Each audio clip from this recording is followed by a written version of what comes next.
that was the high-level week. I would like to use this opportunity to look a bit back at the high-level week and also focus on where we go from here on.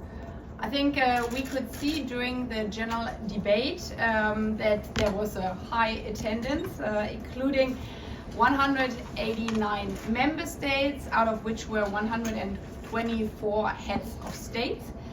And as you might have heard in my opening speech, I opened the debate underlining that the United Nations is at a crossroads, facing political and financial pressure, but also stressing that we need the United Nations more than ever, and that we shouldn't give in to cynics who weaponize the difficult situation and sometimes also the failures to question the entire organization. And I would say, if anybody had a doubt if this organization still matters or still is relevant, you could see it, how crowded the room was, not only on Tuesday, but also on Monday already. So therefore, I'm summing up that this is the house of diplomacy and dialogue, that the role of the General Assembly especially has increased over the last time, and that the debates we had in the General Assembly, obviously, they were in some parts controversial, but this is all about this institution, that we do have the hard debates about the hard topics. During the debates, we could also see that the most pressing issue is peace and security. Member states always related to the situation that we have the wars ongoing, not only Gaza, Ukraine, Sudan, but also the forgotten ones. Many of them underlined that without delivering on the 2030 agenda, the SDGs, sustainable peace won't be reached. And also in my bilateral meetings, I had roughly 70 bilateral meetings, the issue of delivering on the SDGs, facing the climate crisis, by that ensuring that the biggest threat of the century for all, the climate crisis, will be managed together, was the overall theme. Obviously, it underlined as well in the debate that we have to have discussions on these topics connected to peace and security, but it was also made very clear by many speakers, what I touched on also at the beginning of the General Assembly and the high-level week, that if we are failing on some of these topics, it's not the UN as such which is failing, but the UN is only as strong as we collectively uphold the principles of our charter, the principles by international law. And we could hear and see that again also this morning at the veto initiative debate. Having said this, I felt a strong spirit for many countries, underlining that this is not only the place where we should discuss hard topics, but this is a life insurance for their own countries. Many embraced the motto, better together, not only in speeches in the general debate, but also in many side events, giving examples of their own countries where the United Nations was the place or the reason that they could be liberated, that they could be reunited, and also committed themselves for strengthening therefore this dear organization.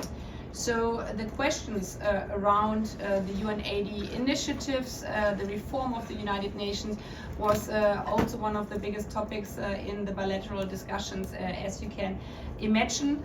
I encouraged member states to take back home the discussions here, how we can strengthen the organization, how we can look at the financing, how we can make it more efficient, more agile in these times, and also encouraged the foreign ministers and head of states to bring these debates to their national parliament. Because we know it's one thing to give a speech here at the United Nations, but then when you're faced again with debates on taxpayers' money or on certain topics in your national parliament, it might sound a bit different. So engaging on this process is highly important, especially also on the part of the reform process of this 80th session, selection of a new Secretary General in line with the UN Charter and the General Assembly resolutions. As you probably have also watched during the general debates, there have been a few words that drew applause as the often mentioned mentioning of Madam Secretary General. So this will be obviously an interesting debate coming up, but coming to an end, I would also raise your attention to the topics we didn't discuss in the Assembly Hall, but in the many other halls. We had the debates on NCDs, on use, especially also on AI governance, on final structure. So these are the topics of the future, where not only many ministers engaged, but civil society, experts. Again, this is also, if you talk about the House of Diplomacy, inviting experts from different fields, be it in the healthcare system, be it in artificial intelligence, underlines that here in New York people come together to shape together the future. Overall, a high-level week is also a very personal thing, not only the new dimension of speed dating. I was used to bilaterals in 30 minutes. Now there was a way less time on the speed dating mode, but it's also about trust building. Trust is the currency of diplomacy, and I think one could see, especially when we were commemorating 30 years of Beijing Declaration, when one female leader spoke after the other, that joining forces, taking the right course at the crossroad, doing the right things and stand up for certain rights also gives a special spirit which carried over the upcoming days of the high-level week. So now that the speeches are done and the high-level meetings are over, we get down to the hard work of delivering on commitments, knowing that our world is not perfect, so we will struggle again. But I believe that not only this morning's debate on the veto initiative, but what followed after the two-states conference, also as the plan from the US President, is a case for that this week really mattered, bringing real results. So we keep up working, unafraid, unbroken, and in the spirit outlined in our just launched one-year-long campaign, Better Together. And I thank you for not only participating today, but especially covering this high-level week, because this is all about to bring it to the people around the world. Thank you so much. Thank you, Madam President, for this press briefing on behalf of UNGA80. It's Valeria Rebecca from ANSA Newswire. You, in a way, kind of already responded to the question I had, which was which concrete step, if any, have you seen during the high-level week? But if you can elaborate a little bit better on that, specifically on the hot topics, so not only the Palestinian state and Gaza, Ukraine, but also, for example, on Iran. Did you see any hope to, diplomacy working on the JCPOA in the next months? Thank you so much. There was a strong call from all member states, or almost all member states, that we are indeed better together. And in these shaky times, this is already a strong commitment, because there were some out there questioning if this institution is still worth it. So the vast majority of member states underline that it's the United Nations what the world needs also for the next 80 years. Committing to reform this institution, so this is a second takeaway, the strong commitment to reform this institution, to save the institution, and thirdly, by touching on the hard topics, not shying away from also controversial issues. Most and overall, this is the situation currently in Gaza, because there was a strong call already before from the vast majority of member states of what we should do. So it's not a lack of solutions, but it's a lack of implementation. And this is one of the outcomes, I would say, one of the most important outcomes of that high-level week, that politically we moved forward on the very difficult dossier of ending this decade-long conflict, because there has never been before such a strong commitment for an own independent Palestinian state, even though one of the first resolutions talked about it. But secondly, there has never been before such a strong commitment, especially also from the region, to the security of the state of Israel. So, which are highlighted in the New York Declaration, and this was the front of the high-level week, and then building on that, there's now a call from all P5 members on lifting the situation with humanitarian regards, but also releasing all the hostages. So the strong call on the Israeli government and the Hamas to come to a ceasefire. This is one takeaway which didn't happen in one special second in the room, but over the week and the days before the week and now after the week, this is one of the outcomes. Also, even though you said besides the big wars, Sudan, bringing Sudan again on the international agenda, making clear also there that there is a special need for international cooperation, also for actors out of the region, but supported by others. Same goes for Ukraine. If you would have listened, or if you listened closely to the speeches in the general debate, I think never before over the last 3 years I heard so many aligned statements from different actors, from different groups around the world, underlining that only with peace negotiation this violation of the Charter can be ended. And then coming to the topics you said, which are not so often in the news, that we had the first high-level meeting on Rohingya. This was important for the millions of people, not only in Myanmar, but those fled to Bangladesh. Raising again the awareness. I mean, we have a funding there of 12% of the needs, so even small amounts which were committed to in that meeting help bringing children back to school, deliver on food. On other issues, like you mentioned also Iran, it's not that there's a high-level event, but the bilateral talks with the foreign minister of Iran, together with European partners and others, using this momentum also that we have discussion around peace in the Middle East, can be a moment which brings us a step further here. And obviously, again, UN institutions play a major role in that one. I would also like to underline again the AI global governance structure as a concrete outcome of this high-level week. Also the first biennial summit on sustainable finance. This is one of the major topics for most of the countries around the world. We have the techniques, we have the answers, but the finance is missing. So delivering on 2030 needs a sustainable finance. So also these results make clear that the UN is more than a situation in the Security Council, or is more a debate of ministers and head of state, but it's the results on the ground which matter.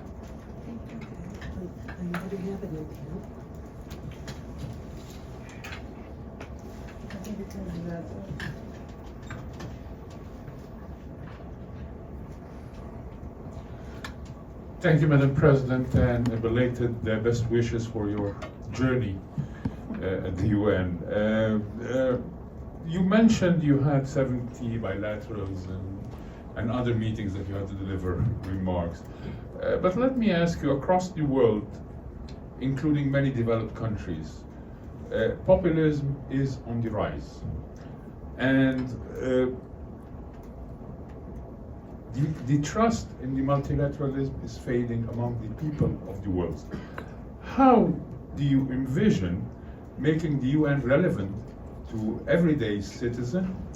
And if I may ask about the trade, since we have now a rising trend in imposing tariffs, and that impacts the everyday life of every citizen, do you envision a way where the UN can play a new role, whether on the what's remaining of the World Trade Organization or as a new format for a better and much fairer trading system? Thank you. A very important question.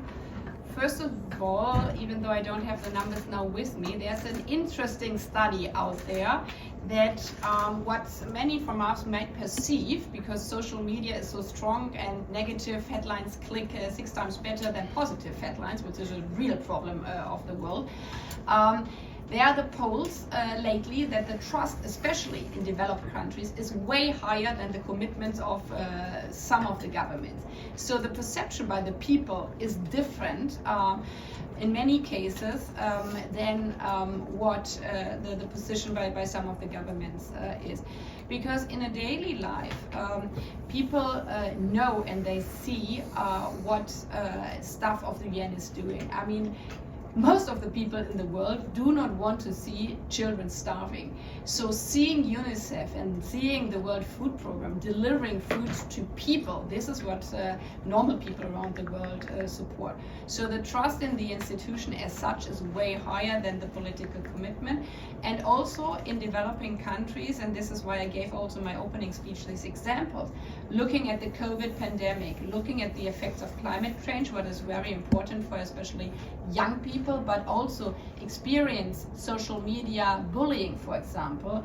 Many young people know that it needs international regulation for this cross-regional topics to be faced and dealt with. So this is also my answer to the question for those who are still in doubt or those who are unsure, because obviously there are also shortcomings.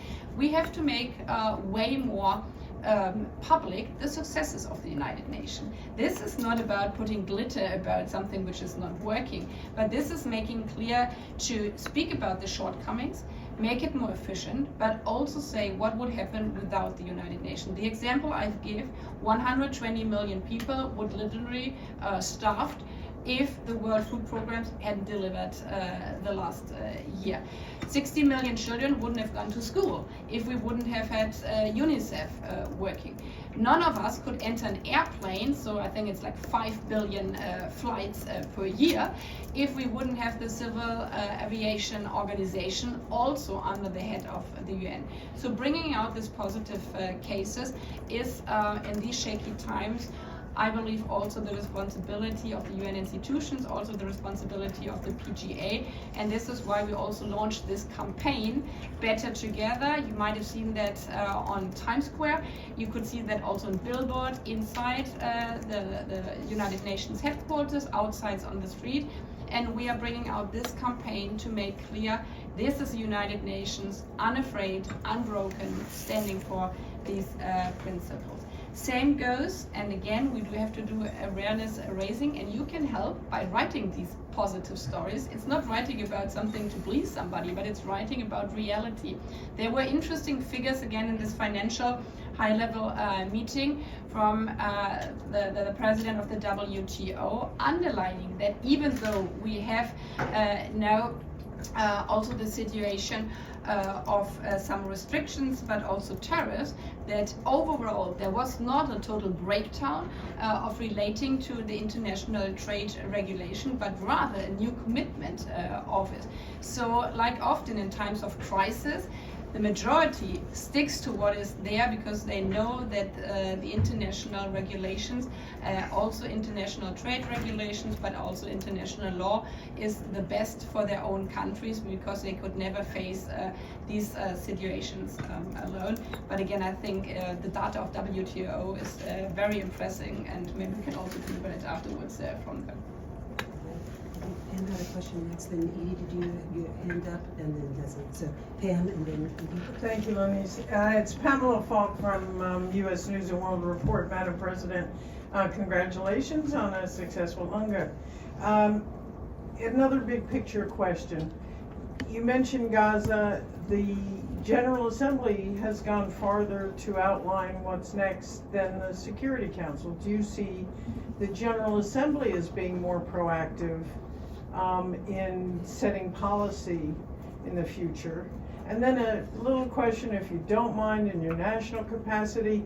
PGAs have gone on to be heads of government, heads in their own countries, and in and leadership positions in the UN. Do you see anything in the future that you could talk about what you'd be doing next for this PGA after this GA closes? Thank you.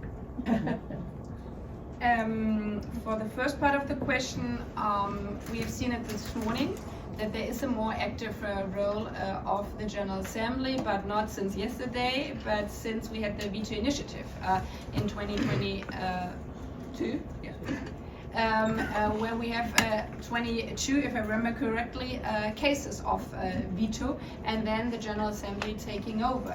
So this process has been ongoing in the last years, and again, in moments of crisis, this is also always a moment for new opportunity.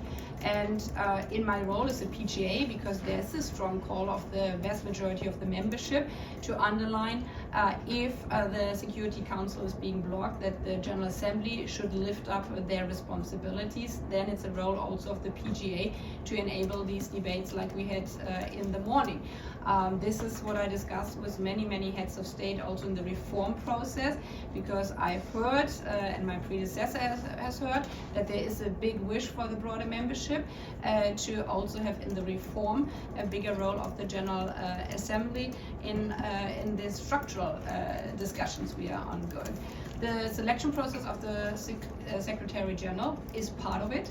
So it could be also a blueprint of a new engagement, but again, it depends on member states. What I found interesting is really this cross-regional cooperation.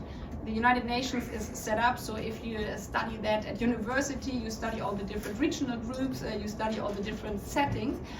We have also speaking lists sometimes. The proposal of the PGA is coming out of a regional group, which also there you can see doesn't really reflect the state of the world anymore, because so many more countries have joined the United Nations.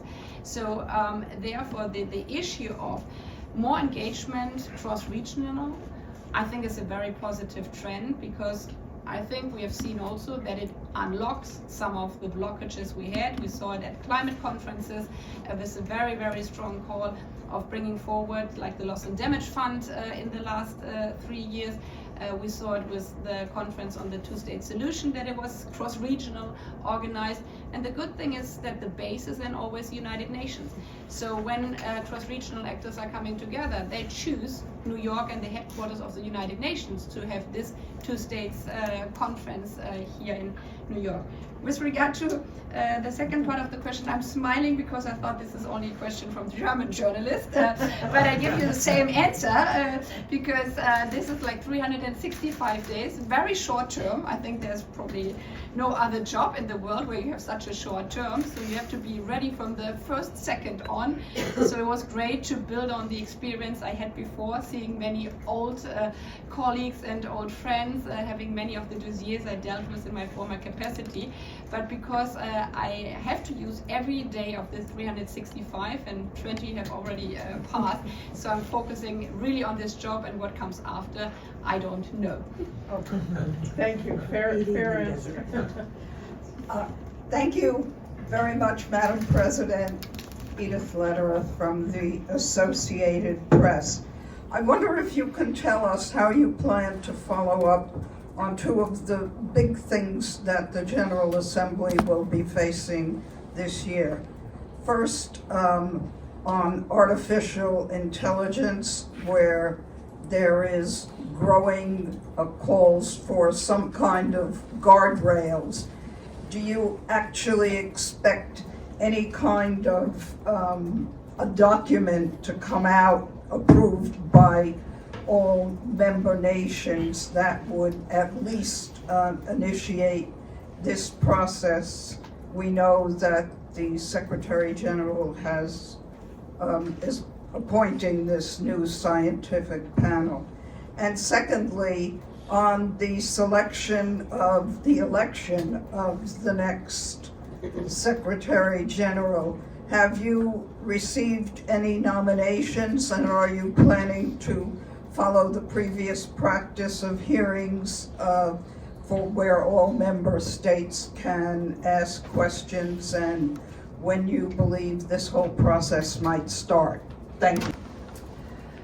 Well, for the artificial intelligence, I think one can only applaud, especially the Secretary General, but also all the other actors, bringing this very important topic to the United Nations. Because again, if we would like to underline younger generation, that this is a place where world topics are being discussed, and this is not only peace and security, because we are hoping that at one point in history we don't have to deal with so many wars anymore. Then we have to face the most important topics of the future, and we have seen many revolutions, technical revolutions in the last century and the centuries before, but none of them is so rapid as artificial intelligence. I would say hardly any of them gives so many opportunity, but also, as we all know, challenges and even threats. So having this conference and engaging now this topic as one big part of the work of the United Nations is heavily important. There are urgent 3 points also as an outcome of the meetings we had. The question of concentration. So at the moment we are facing the problems that AI is in the hands of only a few, and also the benefits out of it therefore are not delivering for the vast majority. Second is governance. If we do not regulate it, and I gave an example in one of the meetings I had, we have a tendency that old biases are coming back. For example, deep fake with sexual content is targeting 99% in the cases women and girls. So there are points where you say this can be a solution, but it can also be like a total backlash on many topics. The third is sustainability. We know that artificial intelligence needs a lot of power, energy and electricity.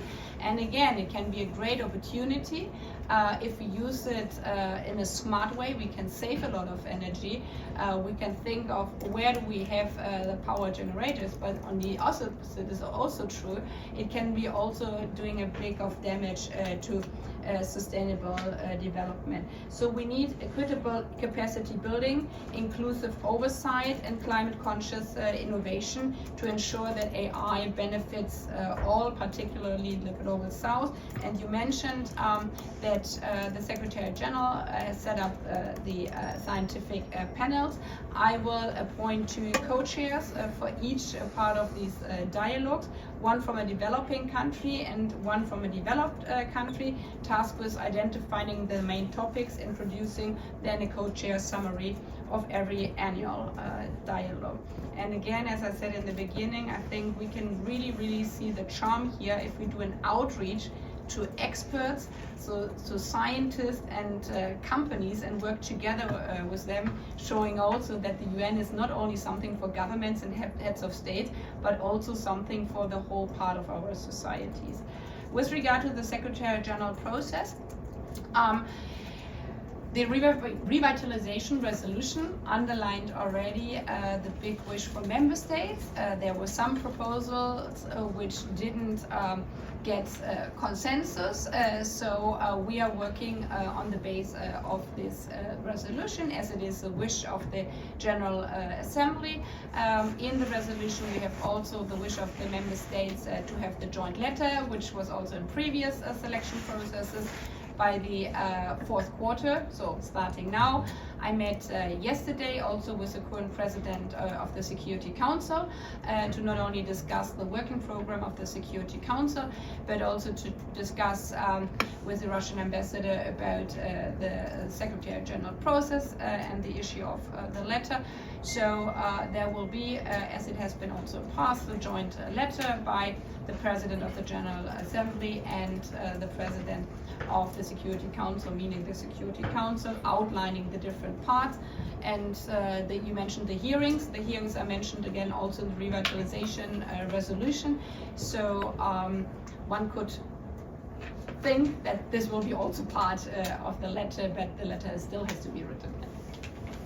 Okay, we have 13 more minutes, so Desi, and then I think, do you have a question here? Or no? Sure. Okay, so Desi first. Yeah, Madam President, China Central Television. First, thank you for having this briefing. Last time you were here, and you said you were joking that when you meet with all the world leaders, you would ask them, "Do you know UNGA80 initiative?" Have you told them that? And after you listened to their speeches and communicating with all the world leaders, including President Trump, do you have now a clearer structure how to push for the UNGA80 initiative to, let me just quote, to avoid all our countries going to hell? Thank you very much.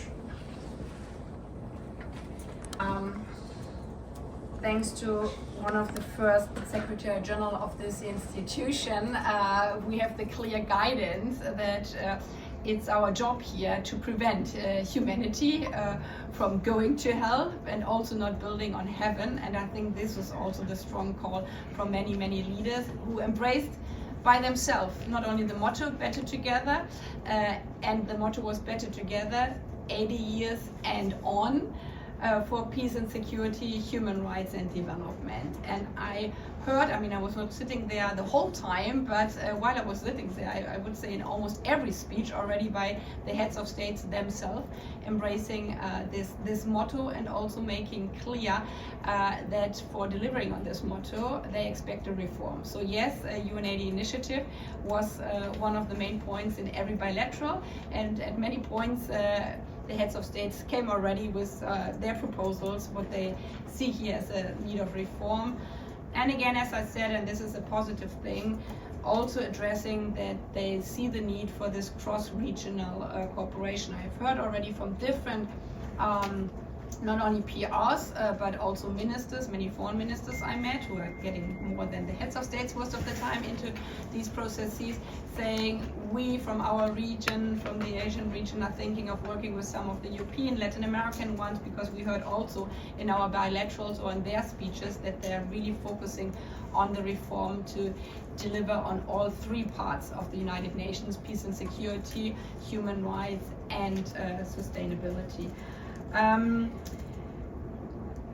You mentioned, I mean, this is the reality, so one shouldn't like shy away from that there are also contradictory topics, that not everybody agrees on everything, but this is why for me it was important to underline that this is then in the hands and the responsibilities from all the different member states to uphold the principles, to deliver by themselves what we need.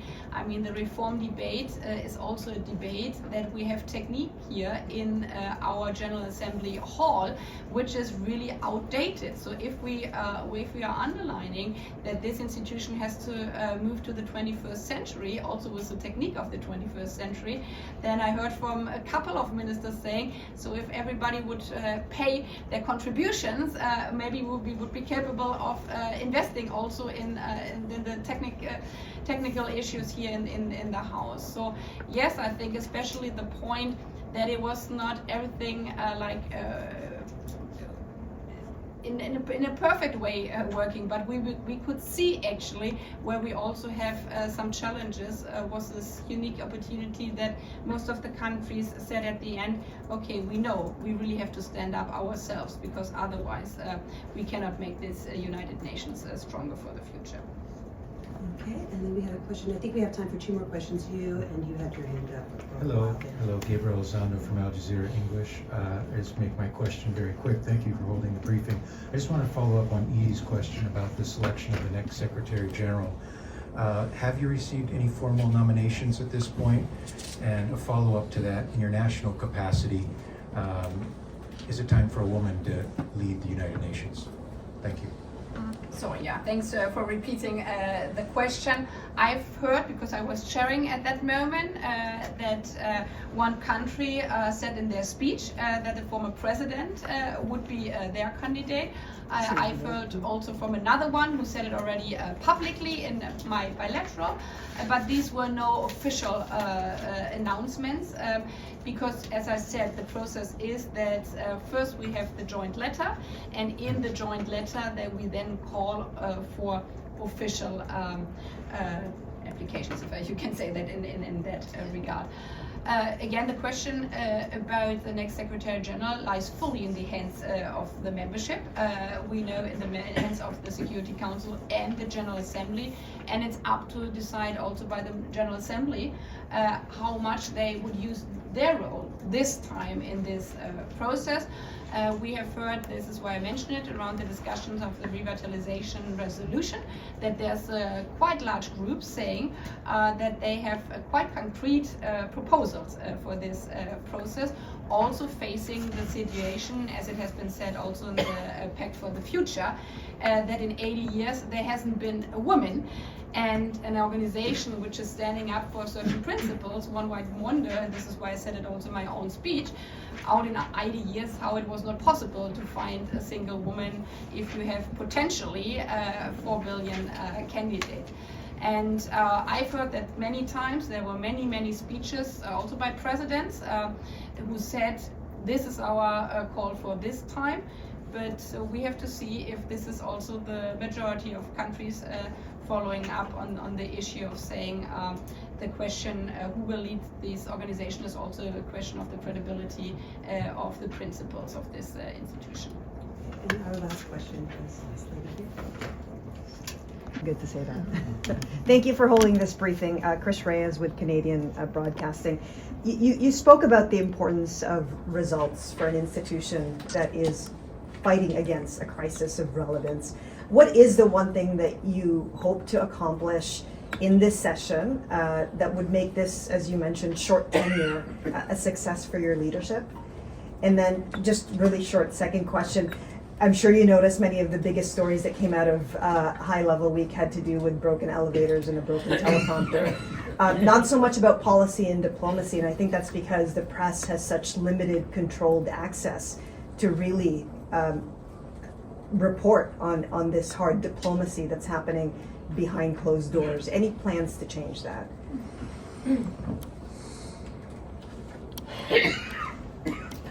I can only repeat what I said before. If we would have all the funding we should have in this institution, we wouldn't have to have reform debates on peacekeeping missions being shut down or cut down because the resources are not there. And the same goes to the technical equipment in the whole overall. So bless you. Also, when I was speaking at the microphone, you could see that something is blinking there. So the issue about everybody paying their contribution, like many ministers underlined also in their speeches, is obviously one which touches also the functioning of the whole organization. If there's one thing, which is always hard to say, because obviously the biggest wish for all is peace, but this is not an institution to wish for, but what is in our own hands, to make over this year within the reform process and the way how we proceed on the selection of the Secretary General, this organization stronger and also in the eyes of the people more relevant than before. This means, with the many crises we have behind them, delivering obviously also on the outcome of these. Great. Thank you all so Can I much. have a quick follow-up, Madam President? Quick follow-up on the selection of. Sorry, this is also the way I lead. We start on time in the General Assembly Hall, and even if an ambassador is calling and saying I'm late, I'm saying I'm sorry. Every minute costs and counts. Do you plan to reinstate the practice of holding an open debate among the candidates for the Secretary General? We can follow up and I can provide some answers for you. Thank you. Thank you. Have a good day.